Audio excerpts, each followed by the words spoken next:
اعوذ باللہ من الشیطان الرجیم بسم اللہ الرحمن الرحیم الصلاۃ والسلام علیک یا سیدنا یا رسول اللہ وعلی آلک وصحبک یا سیدنا یا حبیب اللہ۔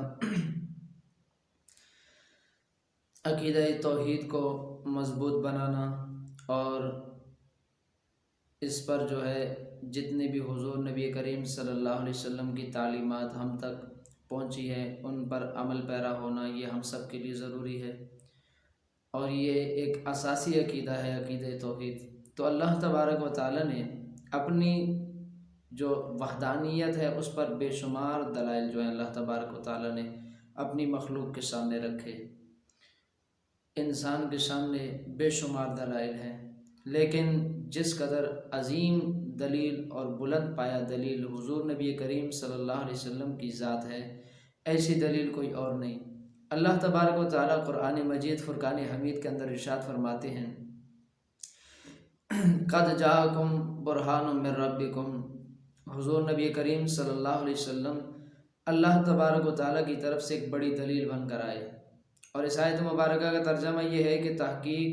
قد جاءکم برہان من ربکم، کہ آیا تمہارے رب کی طرف سے ایک بڑی دلیل برہان آیا اور تمہاری طرف آیا۔ تو اب حضور نبی کریم صلی اللہ علیہ وسلم کی دلالت کیا تھی کہ آپ کے زبان مبارک سے جتنے نغمے سنے، کبھی طائف کی وادی کے اندر آپ اللہ کی توحید کے نغمے سنا رہے ہیں، مظالم بہت گرائے سامنے والوں نے، لیکن آپ نے توحید کے پیغام کا چرچا نہیں چھوڑا۔ کبھی احد کے میدان میں، کبھی بدر کے میدان میں،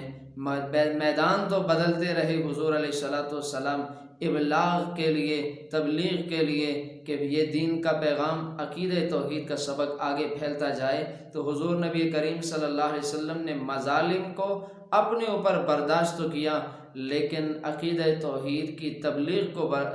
اس کا رکنا برداشت نہیں کیا، بلکہ زندگی کا ہر لمحہ اللہ کی رضا پر آپ نے قربان کیا۔ اور عقیدہ توحید انہی حضور نبی کریم صلی اللہ علیہ وسلم کی عظیم قربانیوں کا صدقہ ہے کہ آج ہم تک پہنچا ہے، اور اس عقیدے کو مضبوط بنانا ہمارے لیے ضروری ہے۔ اللہ تبارک و تعالی ہمیں عقیدہ توحید کو مضبوط بنانے کی توفیق نصیب فرمائے، چونکہ ہر گناہ معاف ہو جائے گا، لیکن شرک والا گناہ یہ اللہ تبارک و تعالی معاف نہیں فرمائیں گے۔ اللہ تبارک و تعالی ہمیں شرک سے بچائے اور عقیدہ توحید کو مضبوط و مستحکم کرنے کی توفیق نصیب فرمائے، آمین ثم آمین۔